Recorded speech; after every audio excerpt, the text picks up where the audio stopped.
when I saw my supposedly dead son calling another woman mom on national television. I knew my sister had crossed a line that would destroy our family forever. To understand how deep this betrayal cut, you need to know who Rachel was to me growing up. She wasn't just my sister, she was my savior. When I was 7 and Rachel was 16, our parents went through the ugliest divorce you can imagine. Dad was cheating with his secretary. Mom was drinking herself into oblivion, and they used us kids as weapons against each other. Rachel stepped up in ways a teenager never should have to. She made my lunches, helped with homework, drove me to school when mom was too hungover to function. She was more like a mother than our actual mother. When dad moved out, he promised to stay involved. That lasted about 6 months before his new girlfriend decided she didn't want baggage from his previous life. Mom worked double shifts just to keep our apartment, leaving Rachel to basically raise me alone. On my 13th birthday,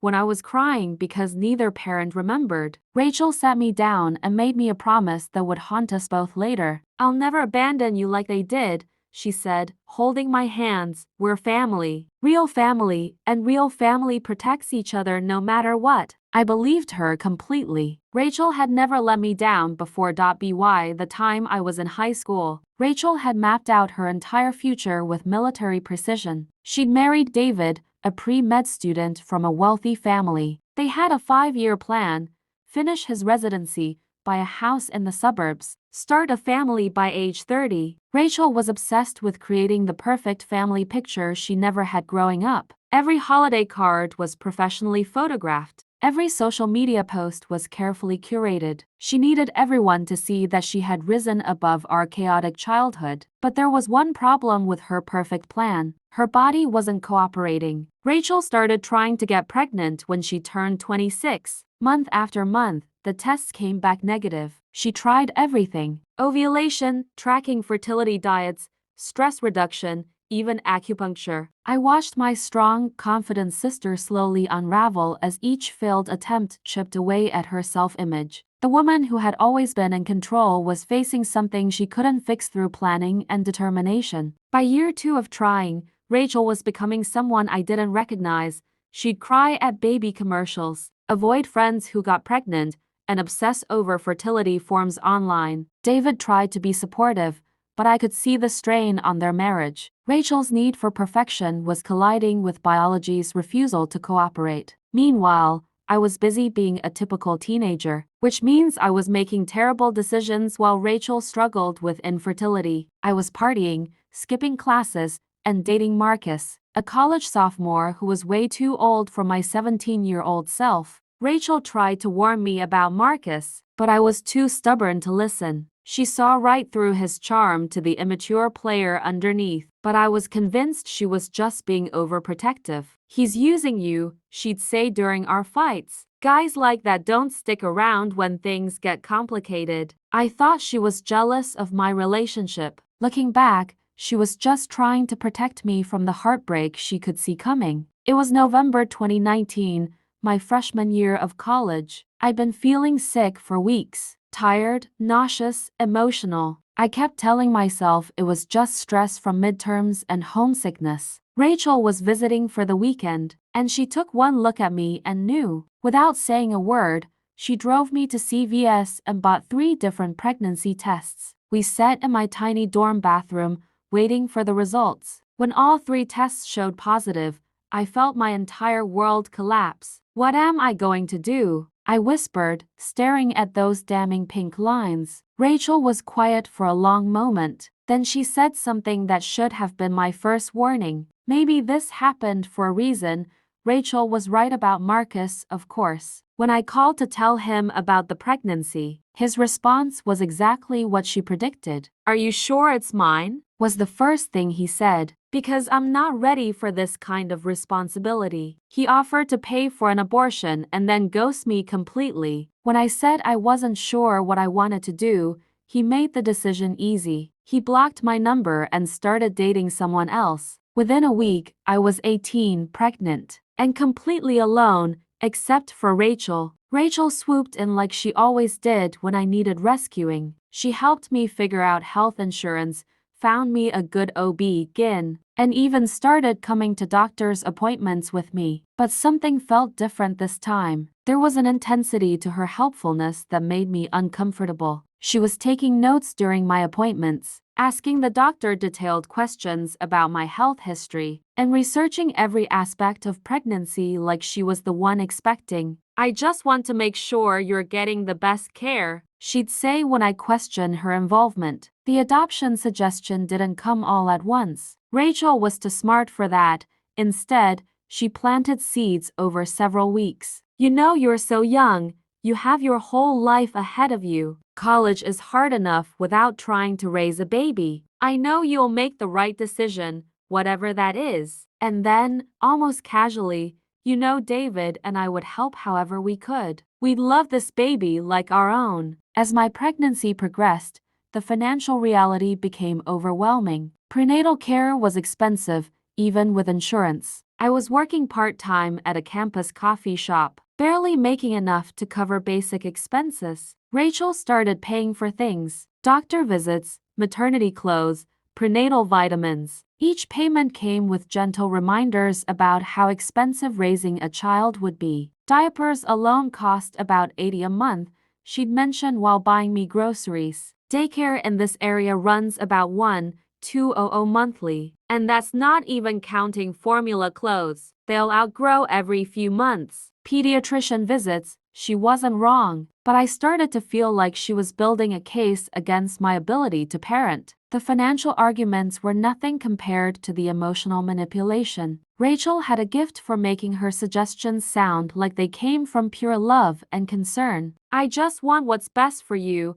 and the baby became her constant refrain. "You deserve to finish college and find someone who truly loves you. This baby deserves parents who are financially and emotionally ready." And the killer: I know how hard it was growing up with parents who weren't prepared. We can break that cycle. By my second trimester, Rachel had painted a beautiful picture of what adoption would look like. The baby would grow up in their suburban home with a perfect nursery. She'd already started planning. He'd have every advantage: private schools, music lessons, college funds. And the best part, I'd still be involved as the beloved aunt. I'd watch him grow up, be part of his life, but without the crushing responsibility of single motherhood. "It's like the best of both worlds," Rachel said. "You get to pursue your dreams, and I get to give this baby everything I never had growing up." It sounded too good to be true. It was. David handled all the legal paperwork through his firm, which should have been my second red flag after Rachel's intensity. He presented the adoption as simple and straightforward, just a few forms to sign. I was too young and too trusting to get my own lawyer. I didn't read the fine print carefully. I didn't understand that I was signing away for more than just custody. I was signing away any legal right to maintain a relationship with my child. "It's just a formality,"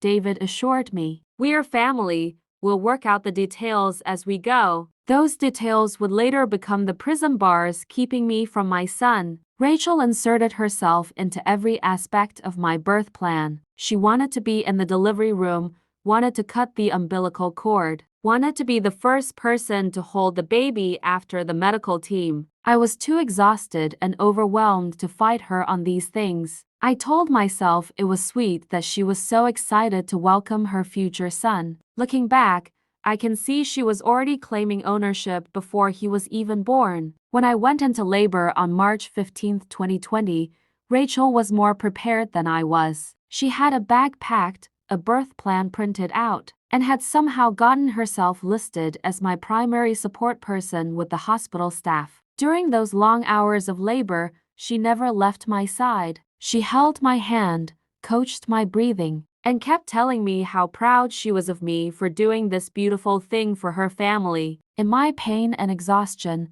I clung to her presence. She was the only family I had, the only person who cared about me and my baby. The first sign that something was wrong came right after James was born. The nurse placed him on my chest for skin-to-skin contact, and I felt that overwhelming rush of love that every mother talks about. But Rachel was standing right there, arms outstretched, waiting for her turn. After less than 5 minutes, She gently took him from me. "Let Mama get some rest," she told the nurse, as if she was already his mother. I was too drugged and exhausted to object. I told myself I'd have plenty of time to bond with him later. The next morning, David arrived with the final adoption papers. I was still groggy from pain medication and emotional from giving birth, but he insisted we needed to sign everything while we were all together. "It's better to get the legal stuff out of the way so we can focus on the baby," he said. I should have waited. I should have insisted on having my own lawyer review the documents. But I was 19, overwhelmed and completely dependent on Rachel and David's guidance. I signed away my son while he slept in Rachel's arms in the chair next to my hospital bed. For the first few months, everything worked exactly like Rachel had promised. I visited every weekend, helped with feedings and diaper changes, and fell completely in love with my beautiful boy. James was perfect. Marcus's dark hair, my green eyes, and the sweetest temperament. He rarely cried, slept well, and seemed to thrive under Rachel and David's attentive care. I told myself I'd made the right choice. Rachel was an amazing mother, David was devoted, and I got to enjoy all the good parts of being with James without the sleepless nights and constant worry. The changes started small. Rachel mentioned that James seemed overstimulated after my visits, so maybe I should come every other weekend instead of every week. Then she suggested I call before coming over just to make sure it was a good time. James was getting into a routine, and she didn't want to disrupt his schedule. Each boundary seemed reasonable on its own. Rachel framed them as being best for James, and I didn't want to do anything that might harm my son's development. Around James's 6-month mark, Rachel started giving me advice about our interactions that felt more like criticism. "You shouldn't pick him up every time he fusses. You're teaching him bad habits. That toy is too advanced for his age. You need to research child development. You're getting him too excited before nap time. He needs calm, consistent caregivers." The message was clear.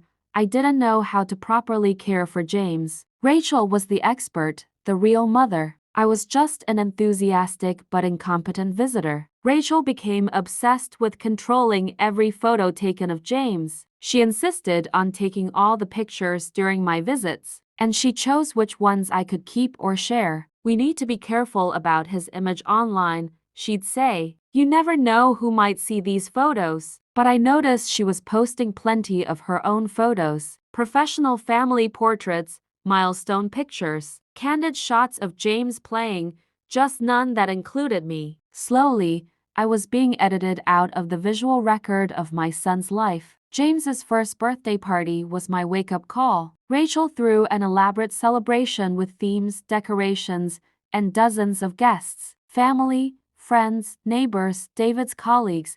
I wasn't invited to help plan it. I wasn't asked to contribute to the decorations or the guest list. I was told about it 3 days before, almost as an afterthought. "Oh, and we're having a little party for James on Saturday. You can come if you want, but it might be overwhelming for him with so many people." At the party, I was introduced to guests as David's sister-in-law, not as James's birth mother, not even as someone special to the family, just another relative at the periphery. The announcement came on a random Tuesday in January 2022. Rachel called while I was at work, her voice bright with fake excitement. "David got an amazing job offer in Sacramento. It's such a great opportunity for our family, not my family, not James's extended family, their family." When I asked, my stomach dropping, "We're hoping to move by March." I know it's sudden, but opportunities like this don't come along often. 3 months, I had 3 months left with my son. When I begged Rachel to reconsider the move, she launched into what I now recognize as a masterful guilt campaign. "I thought you wanted what was best for James. This job will set us up financially for his entire future. You're being selfish. You said you wanted him to have every advantage. We can't turn down this kind of opportunity just because you'll miss him. He needs security, not visits and the final blow. If you really love him, you'll want us to do what's best for his future, even if it's hard for you. Our last visit before they moved was orchestrated by Rachel to minimize my emotional impact on James. She scheduled it for a short afternoon, right before his nap time. "We don't want him to get too upset when you leave," she explained. "It's better to keep it light and brief." I held my 2-year-old son for what I didn't know would be the last time, trying to memorize every detail, his laugh, the way he said bye-bye, how his little hand felt in mine. Rachel watched the entire time with barely concealed impatience, checking her watch and making comments about James's schedule. The day they moved, I wasn't invited to help pack or say a proper goodbye. Rachel sent me a text with their new address and a photo of James in his car seat, ready for the long drive to California. "We'll call when we get settled," the message said. "This is going to be such an adventure for James." I sat in my apartment, surrounded by the few photos I had of my son, and realized I had no legal right to stop them from taking him anywhere they wanted. The promised regular calls never materialized. At first, Rachel would text occasionally, photos of James at the park, updates about his new pediatrician, pictures of their new house, but the texts became less frequent and more impersonal. Instead of "James misses his Aunt Sarah," they became "Hope you're doing well," with generic photos attached. When I called, Rachel always seemed busy. James was napping, or they were heading out, or he was going through a difficult phase and didn't want to talk to anyone. It was my friend, Melissa, who first noticed something was wrong. She'd been following Rachel's Instagram and Facebook accounts to see photos of James. "Sarah," she said during lunch one day, "I need to ask you something, and don't get mad. Are you sure Rachel is telling people James is adopted?" My blood went cold. "What do you mean?" Melissa showed me Rachel's social media post from the past year, photo after photo of James, with captions about their miracle baby and their journey to parenthood. Not one mention of adoption, not one reference to infertility treatments or IVF, or any of the true story Rachel had lived through. As I scrolled through months of posts, I saw Rachel constructing an elaborate fiction. She posted throwback photos of herself looking tired, with captions about morning sickness during the time I was actually pregnant. She shared memories of James's newborn days that never happened, stories about bringing him home from the hospital, their first night as new parents, the overwhelming joy of finally having their baby. Every milestone was rewritten. Every memory was reframed. I had been completely erased from James's origin story. The most shocking discovery came when I found an interview Rachel had given to a local Sacramento magazine about overcoming infertility. In it, she detailed their 3-year struggle with unexplained infertility and their miracle conception after trying everything. She described the emotional roller coaster of failed attempts, the financial strain of treatments, and the overwhelming joy when they finally got pregnant with James. Every word was a lie. Rachel had never had fertility treatments. She had never been pregnant. James existed because I had carried him for 9 months and given birth to him. But in Rachel's version, I didn't exist at all. Through social media, I discovered Rachel had joined an infertility support group and was sharing our family's story as her own struggle with conception. She was getting sympathy, advice, and support for experiences she never had. Other women were commenting on her posts, sharing their own struggles, offering encouragement for her journey to motherhood. Rachel was receiving validation and community support by appropriating my experience of pregnancy, birth, and the sacrifice of placing my child for adoption. I realized Rachel's infertility story was also helping her professionally. She'd written articles for parenting websites about overcoming fertility challenges and had been interviewed by local news stations during National Infertility Awareness Week. She was building her reputation as an advocate and expert on infertility, using a story that belonged to me and the thousands of women who actually struggle with these issues. The more I learned about Rachel's lies,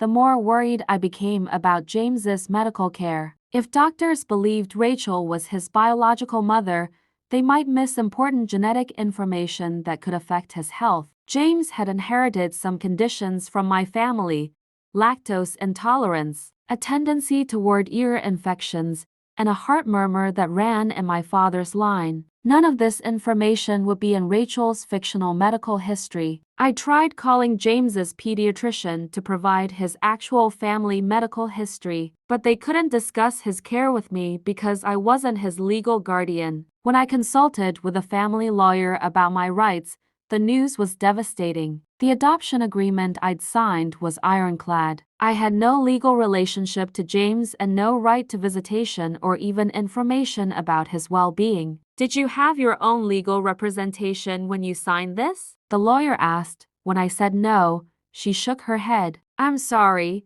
but you essentially signed away all your parental rights with no protections for ongoing contact. Your sister's lawyer did a very thorough job of protecting their interests. David had used his legal expertise to ensure I could never challenge their custody or demand visitation rights. The call from my mother came on a Tuesday morning in November 2024. Sarah, are you sitting down? I just saw Rachel on that morning show in Sacramento. She was talking about James and Honey. She didn't mention you at all. I found the video online and watched in horror as my sister sat on a bright television set, smiling warmly while discussing the beauty of adoption during National Adoption Awareness Month. Adoption is such a gift, she told the host. After our struggles with infertility, we were blessed to adopt our son, James. The birth mother made such a selfless choice, and we're forever grateful. She talked about James like he was a stranger's child that adopted through an agency. No mention of family connection. No acknowledgement that the birth mother she was thinking was sitting at home, heartbroken and desperate to see her son. Watching Rachel on television speaking eloquently about adoption, while actively preventing me from having any relationship with my biological son, was the moment I snapped. For 4 years, I told myself that Rachel was just being protective, that her boundaries were reasonable, that I needed to respect their family dynamic. But this wasn't protection, this was erasure. Rachel wasn't just keeping me from James, she was rewriting history to make me disappear entirely. I knew calling the show directly wouldn't work. They'd assume I was some unstable person making wild claims. I needed credibility, and I needed proof. I spent 3 days gathering every piece of documentation I could find. Hospital records showing me as James's birth mother, the original adoption paperwork, photos of me pregnant, text messages between Rachel and me discussing the adoption. Then I crafted my pitch to Good Morning Sacramento. I called the show's producers and presented myself as a birth mother who wanted to share the other perspective on adoption during their Awareness Month coverage. I think your viewers would benefit from hearing from someone who's placed a child for adoption, I told them. It's a story that doesn't get told enough. They were immediately interested. Birth mother stories are compelling television, and they needed content for their adoption awareness series. I didn't lie exactly. I just didn't mention that their planned guest was my sister or that I was planning to expose her lies on live television. The week leading up to the show was torture. I second-guessed myself constantly. Was I doing the right thing? Would this help James in any way? Or was I just destroying his stable life out of spite? I thought about my sister's promise to never abandon me like our parents had. I thought about all the ways she'd taken care of me growing up. I thought about the genuine love I'd seen in her eyes when she held newborn James. But then I'd remember her lies, her manipulation, her systematic erasure of my existence in my son's life. I practiced my talking points obsessively. I wanted to sound calm, rational, and sympathetic, not like a bitter woman seeking revenge. I needed the audience to understand that this wasn't about me trying to steal James back. It was about truth and transparency. I chose my outfit carefully, professional but approachable, maternal but not trying too hard. I wanted to look like someone who could be trusted with the truth. Most importantly, I organized my documentation. Hospital bracelets, ultrasound photos, birth certificate, adoption papers, everything that proved James was my biological son. Sitting in that green room, watching Rachel get her makeup touched up, I felt like I was watching a stranger, this polished, confident woman preparing to tell lies on national television. Where was the sister who had held me while I cried? She was reviewing her talking points with a producer, gesturing animatedly as she described her fertility journey and adoption experience. Every word was carefully crafted to maintain her fictional narrative. When she finally saw me, her face went through a series of expressions: confusion, recognition, and then pure terror. She knew exactly why I was there. "Sarah," she whispered, as if saying my name might make me disappear. "Hello, Rachel," I replied, my voice steadier than I felt. The interview started exactly as planned for Rachel. She was polished, articulate, and completely convincing as she described their adoption journey. "The birth mother was so young and brave," she said, looking directly into the camera. "She made an incredible sacrifice so that James could have the life she couldn't provide." She talked about me like I was a noble stranger, not her sister sitting 10 feet away. When host Sarah Chen turned to me for my perspective, I started gently. "I want to thank Rachel for raising my son with such love and dedication." The confusion on Sarah Chan's face was immediate. "I'm sorry. There seems to be some confusion here." "No confusion at all," I said, looking directly at Rachel. "James isn't just any adopted child to me, he's my biological son. And Rachel isn't just any adoptive mother, she's my sister." What followed was the most excruciating 15 minutes of television I've ever been part of. Rachel tried to damage control, to spin the situation, to maintain some version of her narrative. But I had documentation, I had proof, and most importantly, I had 4 years of suppressed anger fueling my determination to tell the truth. Sarah Chen, to her credit, asked the hard questions. How long had I been kept from James? Why had Rachel been presenting him as her biological child? What did this mean for James's understanding of his own identity? Rachel's perfect composure cracked completely. She admitted to the lies but insisted everything she'd done was to protect James from confusion. Confusion about what I shout back about having a birth mother who loves him, about being wanted by his entire family. The segment ended with both of us in tears. Rachel fleeing the studio and me sitting alone under the bright lights, wondering what I'd just done. Within hours, the clip was everywhere. #SisterStole-Baby was trending. News outlets were picking up the story. My phone was ringing constantly with interview requests. I'd gotten my revenge, but at what cost? Rachel and David hired a crisis management team and threatened legal action. My family was torn apart. And James, my beautiful innocent James, was at the center of a media storm that would follow him for years. 6 months later, I still don't know if I made the right choice. Rachel and David are planning another move, this time to escape the ongoing attention. I still have no relationship with James, and now I probably never will. But the truth is out there. Someday, when James is old enough to understand, he'll know that his birth mother fought for him, even when it cost her everything. Was destroying my family worth telling the truth? Was public humiliation justified to expose private lies? I honestly don't know, but I know I couldn't live with the silence anymore. Sometimes the only way to stop enabling someone's lies is to tell the truth, no matter how much it destroys in the process. The question that haunts me now: did I fight for my son, or did I just ensure he'll never want to know me? Subscribe for more stories about family betrayals, adoption trauma, and the devastating cost of keeping secrets. Hit the notification bell, because the truth always comes out eventually, and it's rarely pretty.